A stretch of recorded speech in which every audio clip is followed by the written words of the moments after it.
You could, of course, take a rational approach to Crimea, or you could take the Fox News approach. Fox News is going to bring on Ralph Peters. He's a retired lieutenant colonel, and he's a lunatic. And we're curious to see what this lunatic, who's always in favor of war and more war, would like to do in the case of Russia.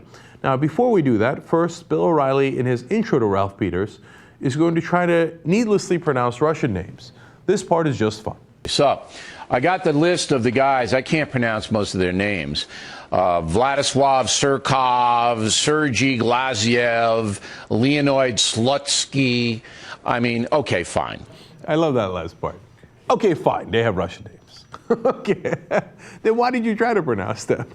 And in the typical O'Reilly drawn-out way, Slutsky. Okay, all right. So now we're about to have fun. But before we go to Colonel Peters and his threats to blow up the world, remember who he is. Now, in a previous Fox News episode, he had said this. And it's sounds harsh, but it's true. In this part of the world, the only thing these radical Islamist fanatics understand is brute force. They kill 4 of ours, you kill 400 of theirs.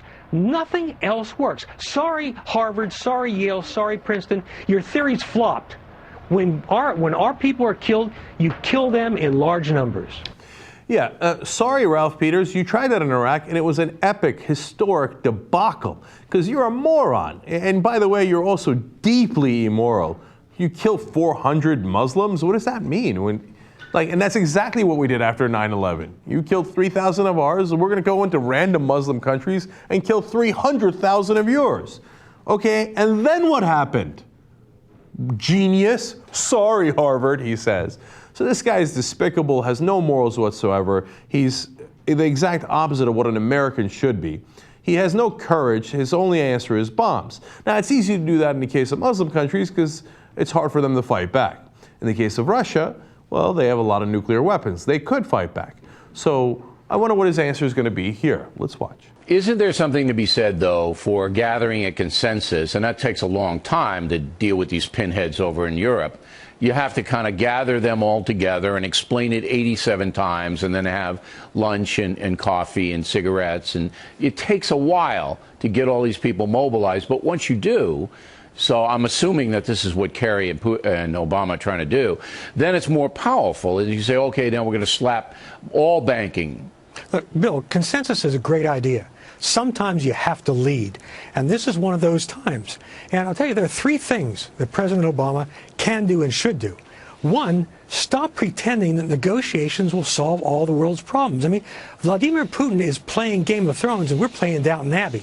The second thing, Obama needs to renounce and abrogate the Strategic Arms Reduction Treaty that he gave to Vladimir Putin. It was a gift to Russia. The third thing, and we could do this unilaterally if we had to. I want Europe on board, but they're timid. They're afraid of losing money. Broad, deep sanctions that really bite. The sanctions is a real possibility.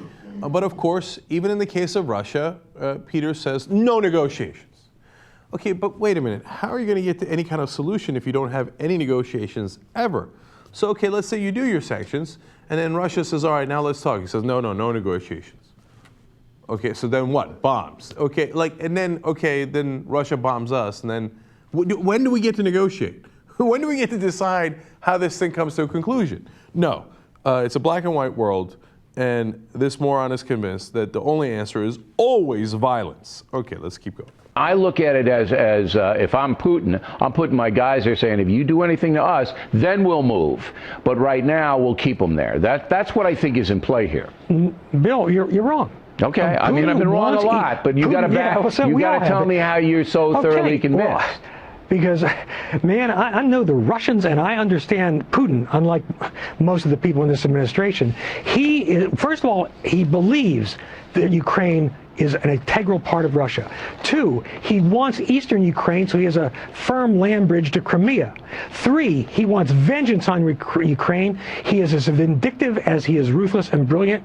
And so the only question to me is, how will we do it? Will he use military force? Will he do it sooner rather than later? Will he just use subversion and wait for provocations? I can't tell you how and when he's going to do it. But, Bill, I can tell you with 100% certainty, bet my life with the ghost of Jimmy the Greek, Putin is not satisfied. He will take at least eastern and southeastern Ukraine. I love the random reference to Jimmy the Greek. just in case he wasn't offensive enough. Okay, 100% certainty. Well, if retired Lieutenant Colonel Ralph Peters says it, it must be true. Just made that up. Which way? Well, I'm going to trust you on your, no. I know Putin. And by the way, do you get the sense of romance he has for Putin? He doesn't consider him necessarily a bad guy. Yes, he's an opponent that he'd love to, bomb the whole world to oblivion with, right? But he's ruthless and brilliant. He's playing Game of Thrones. Sounds like Sarah Palin when she was talking about Putin and how he wrestles bears. Oh, Putin, he's brilliant, he's great. Wouldn't it be great if we could take land and be an imperial power like Putin? But our guy, Downton Abbey, he's soft. He won't even bomb anyone. He won't even just take someone's land and make it part of America. Downton Abbey. So Colonel Peters is positive that Putin will not be appeased and that he will take all of Ukraine, and that hence, what? Perhaps we should do a preemptive strike.